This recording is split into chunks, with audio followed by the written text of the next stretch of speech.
എല്ലാവർക്കും ഒരു പുതിയ വീട്ടിലേക്ക് സ്വാഗതം. എൻസോ മരസ്കയുടെ മാഞ്ചസ്റ്റർ സിറ്റിക്ക് ആദ്യത്തെ മാച്ചിന് ഒരു കംബാക്ക് വിജയം ലഭിച്ചിരിക്കുന്നു. അതിപ്പോ നമ്മൾ ഓവറോൾ നോക്കുമ്പോ വെച്ചാൽ സിറ്റിയുടെ അതിന്റെ അഭിപ്രായത്തിൽ സിറ്റിയുടെ പെർഫോമൻസ് ഓവറോൾ അത്ര നല്ലതൊന്നും ആയിരുന്നില്ല. അപ്പോ എന്നാലും കൂടി അവർക്ക് സെക്കൻഡ് ഹാഫില് രണ്ട് ഡിഫൻഡർ ഗാർഡിയോളിന്റെയും മാർഗേഹിയുടെയും ഗോളിലൂടെ അവർക്ക് തിരിച്ചു വരാൻ സാധിച്ചു. അവർക്ക് 2 ഗോൾ അടിച്ച് കംബാക്ക് ചെയ്യാൻ സാധിച്ചു. അതൊരു നല്ലൊരു കോൺഫിഡൻസ് ബൂസ്റ്റർ ആയിരിക്കും. ഇനി ഈ സീസൺ തുടങ്ങുന്നത് അങ്ങനെയാണല്ലോ. അതായത് എൻസോ ഇത്രയും കൊല്ലം മരസ്കയായിരുന്നു, പെപ്പായിരുന്നു. പിന്നെ പെട്ടെന്ന് മരസ്കയിലേക്ക് വരുമ്പോ ഒരു കംബാക്ക് വിന്ന്, അതെന്തായാലും ഒരു കോൺഫിഡൻസ് ബൂസ്റ്റർ ആയിരിക്കും ടീമിലുള്ള എല്ലാ പ്ലേയേഴ്സിനും എല്ലാ കോച്ചിങ് സ്റ്റാഫിനെ സംബന്ധിച്ചോളം. അപ്പൊ അതൊരു നല്ല കാര്യമാണ്. പക്ഷെ ഓവറോൾ ഗെയിമിൽ നോക്കുമ്പോൾ അത്ര ഒരു ഇമ്പ്രൂവ്മെന്റ് ആയിരുന്നു. നമ്മള് കമ്മ്യൂണിറ്റി ഷീൽഡിൽ നിന്ന് ഇതിലേക്ക് വരുമ്പോ ഇമ്പ്രൂവ്മെന്റ് ഉണ്ടായിരുന്നു. അതായത് ഇപ്പോ ഇമ്പ്രൂവ് എനിക്ക് തോന്നിയത് ഇപ്പോ അതിലധികം അറ്റാക്കിങ്, പ്രത്യേക ഒരു അറ്റാക്കിങ് ഉണ്ടായില്ല. ഒരു ആർട്സിലെ വെല്ലുവിളി എന്ന രീതിയിൽ ഉണ്ടായിരുന്നില്ല. ഇതില് തുടക്കം മുതൽ തന്നെ അറ്റാക്കിങ് ആയിരുന്നു. ആദ്യത്തെ ഒരു 10-15 മിനിറ്റ് അറ്റാക്കിങ് ആയിരുന്നു. നിക്കോ റൈലി 1-2 ചാൻസ് ക്രിയേറ്റ് ചെയ്തിട്ടുണ്ടായിരുന്നു. പിന്നെ ഹാലൻഡിന്റെ ഒരു ചാൻസ്, ഒരു ഷൂട്ട് ഉണ്ടായിരുന്നു, പെട്രോവിച്ചിന്റെ സേവ്.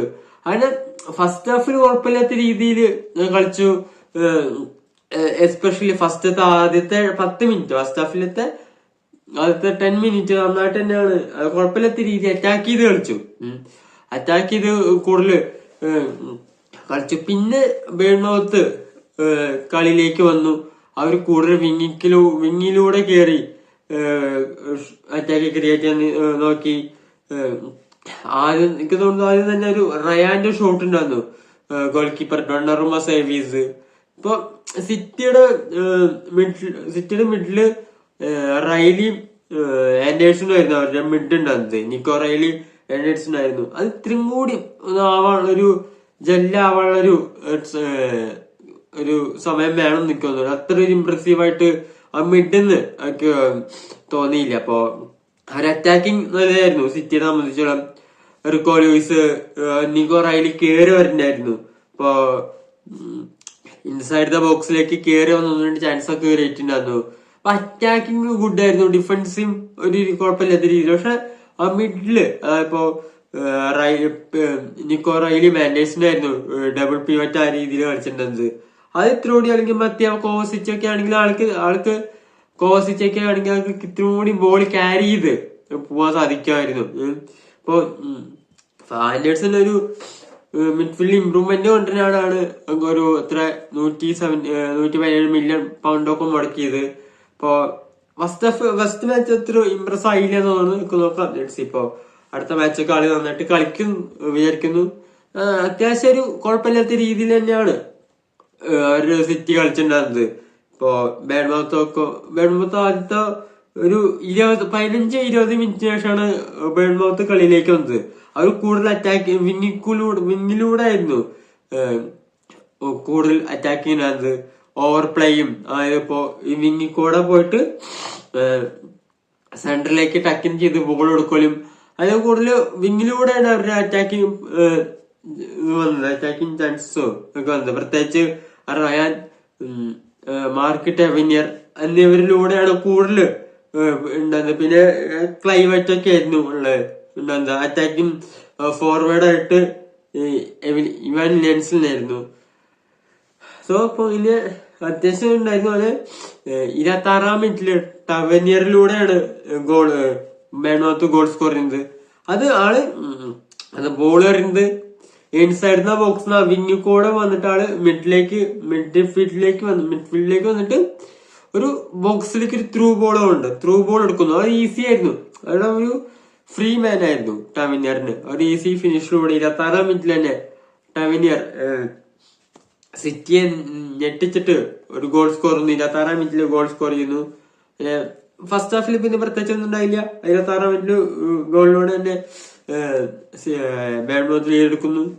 സെക്കൻഡ് ഹാഫിലേക്ക് വരുന്നു. സെക്കൻഡ് ഹാഫിൽ ഒന്നുകൂടി കൂടുതൽ അറ്റാക്കിങ് ഇതുണ്ടായിരുന്നു സിറ്റിയുടെ ഭാഗത്തുനിന്ന്. അങ്ങനെ സിറ്റിക്ക് ഒരു കോർണർ ലഭിക്കുന്നു. 55-ാം മിനിറ്റിൽ ഒരു കോർണർ ലഭിക്കുന്നു.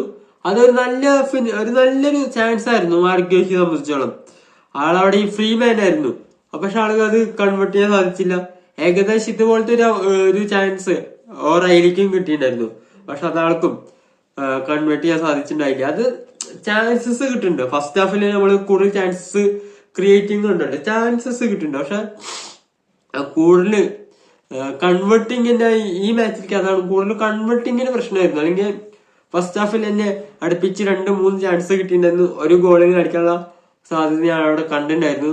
പക്ഷെ കൺവേർട്ടിങ് ഇത്രയും ഇമ്പ്രൂവ് ആകാൻ, കൺവേർഷൻ റേറ്റ് ഇത്രയും ഇമ്പ്രൂവ് ആക്കേണ്ടതുണ്ട് എന്ന രീതിയിലാണ് എനിക്ക് തോന്നിയത്. പ്രത്യേകിച്ച് സെറ്റ് പീസിനോ അല്ലെങ്കിൽ നമ്മൾ ക്രിയേറ്റ് ചെയ്യുന്ന ചാൻസോ ഒക്കെ അത്യാവശ്യം ഇത്രയും കൺവേർഷൻ ആക്കണം. അല്ലെങ്കിൽ 1-2 ചാൻസ് കിട്ടിയിട്ടുണ്ടായിരുന്നു. അതിപ്പോ അവർക്ക് കൺവേർട്ട് ചെയ്യാൻ സാധിച്ചില്ല. മാർഗേഹി കിട്ടിയിട്ടുണ്ടായിരുന്നു, ഓറയിലേക്ക് കിട്ടിയിട്ടുണ്ടായിരുന്നു. അത്യാവശ്യം ഗുഡ് ചാൻസസ് കിട്ടിയിട്ടുണ്ടായിരുന്നു. കളി ചേഞ്ച് ആയത് റയാൻ ചെർക്കി സബ്സ്റ്റിറ്റ്യൂഷൻ ആയിട്ട് 62-ാം മിനിറ്റിൽ റയാൻ ചെർക്കി വന്നതിലൂടെയാണ് സബ്സ്റ്റിറ്റ്യൂഷൻ കളി തന്നെ ചേഞ്ച് ആവുന്നത്. അതായത് ബ്രില്യന്റ് മൂവ് ഫ്രം എൻസോ മരസ്ക എന്നൊക്കെ പറയാം. അതായത് 62-ാം മിനിറ്റിലാണ് 2 സബ്സ്റ്റിറ്റ്യൂഷൻ നടത്തുന്നത്. മറ്റേ കോവസിച്ചിന് പിന്നെ റയാൻ ചെർക്കിനെയും കൊണ്ടിട്ടുണ്ട്. ആ സമയത്താണ് 62-ാം മിനിറ്റിലാണ് 2 പ്ലെയറും വരുന്നത്. കോവസിച്ച് ഒക്കെ മിഡ്ഫീൽഡ് ഇത്രൂടി ബാലൻസ് ക്രിയേറ്റ് ചെയ്യാൻ സാധിച്ചിട്ടുണ്ടായിരുന്നു. ഞാൻ പറഞ്ഞ പോലെ ഇത്രൂടി ബോൾ ക്യാരി ചെയ്ത് ഡിഫൻസ് ഇത്രൂടി വലിഞ്ഞു നിൽക്കുന്നുണ്ടായിരുന്നു. ചെർക്കി ആണ് അവിടെ ഫുള്ള് മാച്ചിനെ സിറ്റിയുടെ ഭാഗത്തേക്ക് ആക്കിയത്. ആണ് 84-ാം മിനിറ്റിലൊരു കോർണർ കിട്ടുന്നു. അത് ചെർക്കിയാണ് കോർണർ എടുക്കുന്നത്. അത് നേരെ മാർഗേഹി കൊടുക്കുന്നു. മാർഗേഹി ഹെഡ് ചെയ്തത് ഗോൾ സ്കോർ ചെയ്യുന്നു. 55-ാം മിനിറ്റത്തെ ഒരു അതേ പുറത്തെ ചാൻസ് ആയിരുന്നു 84-ലും കിട്ടിയത്. 84-ാം മിനിറ്റത്തെ ചാൻസ് അവള് സ്കോർ ചെയ്യുന്നു. അങ്ങനെ 2-1 അങ്ങനെ 1-1 എന്ന സ്കോർ ലൈനില് സിറ്റി ലീഡ് ചെയ്യുന്നു. പിന്നെ ഒരു ചാൻസ് കിട്ടുന്നു. പിന്നെ ചെർക്കിയുടെ ഒരു ബ്യൂട്ടിഫുൾ പാസ് ഇൻസൈഡ് ദ ബോക്സിലേക്ക് ജോസ്കോ ഗാർഡിലോടുത്ത് നന്നായിട്ട് ടേൺ ചെയ്ത് അത് ഷൂട്ട് ചെയ്യുന്നു. ഫസ്റ്റ് ഓഫ് സൈഡ് ചെക്കായിരുന്നു. ആദ്യം ഗോൾ കൊടുത്തില്ല. ഓഫ് സൈഡ് ചെക്ക് വാറ് നോക്കി അത് ഓഫ് സൈഡ് ചെക്കല്ലാന്ന് വെച്ചിട്ട് ഗോൾ വിധിച്ചു. അങ്ങനെ 2-1 ലാസ്റ്റ് മിനിറ്റില് 92-ാം പ്ലസിലാണ് ഈ ഗോൾ വരുന്നത്. ലാസ്റ്റ് മിനിറ്റില് 2-1 ഒരു വിജയം മാൻ സിറ്റി കരസ്ഥാക്കി. അത് full credit goes to Rayan Cherki. ആള് വന്നിട്ടാണ് കളിയുടെ ഗെയിം ചേഞ്ച് തന്നെ പറ്റിയത്. 2 അസിസ്റ്റും റയാൻ ചെർക്കിയുടെ ഭാഗത്താണ്. ഇപ്പൊ എൻസോ മരസ്കയുടെ കീഴിൽ അത്യാവശ്യം നന്നായിട്ട് പെർഫോം ചെയ്യാൻ സാധിക്കുന്ന ഒരു പ്ലെയർ ആണ് എനിക്ക് തോന്നുന്നത്. ഫിൽഫോർഡിനെ ആളെ നന്നായിട്ട് റേറ്റ് ചെയ്യേണ്ടതുണ്ട്. അതായത് ഇപ്പൊ നമ്മള് മിക്ക മാച്ചസിലും ഫ്രണ്ട്ലീസിലാണെങ്കിലും കമ്മ്യൂണിറ്റി ഷീൽഡിലാണെങ്കിലും കണ്ടു. അതുപോലെ തന്നെ ഇപ്പൊ റയാൻ ചെർക്കി ഇവര് രണ്ടാൾക്കാരും ടീമിക്ക് ഒന്നുകൂടി ഇൻവോൾവ് ചെയ്യാൻ സാധിക്കുന്നുണ്ട്. അവരുടെ ഭാഗത്ത് അത്യാവശ്യം നല്ല പെർഫോമൻസ്, നല്ല ഔട്ട്പുട്ട് കിട്ടാച്ച സിറ്റിക്ക് ഒരു നല്ല സീസൺ ആയിരിക്കും ഇത്. ഇപ്പൊ നമ്മള് സിറ്റി അങ്ങനെ അത്യാവശ്യം ഒരു നല്ല വേയിൽ തന്നെ സ്റ്റാർട്ട് ചെയ്തു. സ്റ്റാർട്ടിങ് ഗുഡ് വേ, അത്ര പെർഫോമൻസ് നോട്ട് ബാഡ് എന്ന രീതിയിലാണെങ്കിൽ win 3 point good start under Maresca's City first day. അപ്പൊ നമ്മള് സിറ്റി നമ്മൾ ലിവർപൂളിലേക്ക് പോവാണ്. ലിവർപൂൾ ടു ന്യൂകാസിൽ ടു രണ്ട് മാനേജർമാർ ആദ്യത്തെ മാച്ചാണ്. അതായത് ഇരിയാളുടെയും പിന്നെ ന്യൂകാസിന്റെ പുതിയ മാനേജറാണ് ആദ്യത്തെ മാച്ചാണ്. സെന്റ് ജെയിംസ് പാർക്കിലാണ് ന്യൂകാസലിന്റെ ഇവിടെ ആയിരുന്നു കളി. അപ്പൊ ഇതിലിപ്പോ ലിവർപൂൾ എങ്ങനെയൊക്കെയോ ഡ്രോ പിടിച്ചു വേണം. ലാസ്റ്റ് മിനിറ്റ് അവർക്കൊരു സബോസ് ലൈനെ വീഴ്ത്തിയിട്ട് ലൂയിസ് ഹോൾ സബോസ് ലൈനെ വീഴ്ത്തുന്നു.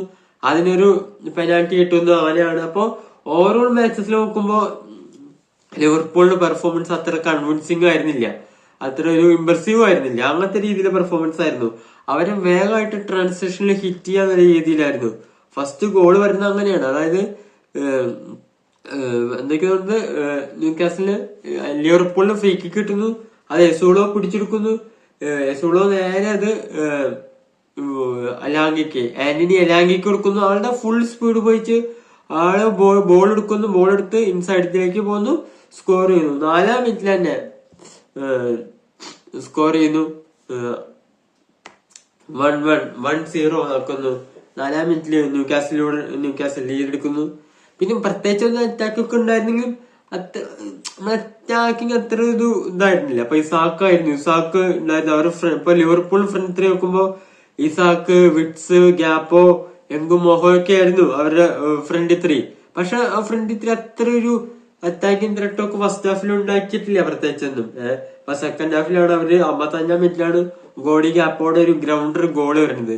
അതിലൂടെയാണ് അവര് ലീഡ് ചെയ്യുന്നത്. പിന്നെ 55-ാം മിനിറ്റിൽ അതുപോലെ ഒരു പ്രത്യേകിച്ച് ഒരു കൗണ്ടർ അറ്റാക്കിലൂടെ ജോൺ വില്ലോക്ക് സബ്സ്റ്റിറ്റ്യൂട്ട് ആയ പ്ലെയർ വന്നതാണ്. ആ പ്ലെയറിലൂടെ ലിവർപൂളിനെതിരെ ന്യൂകാസില് 2-2 ലീഡ് എടുക്കുന്നു ന്യൂകാസില്. പിന്നെ ലാസ്റ്റ് മിനിറ്റില്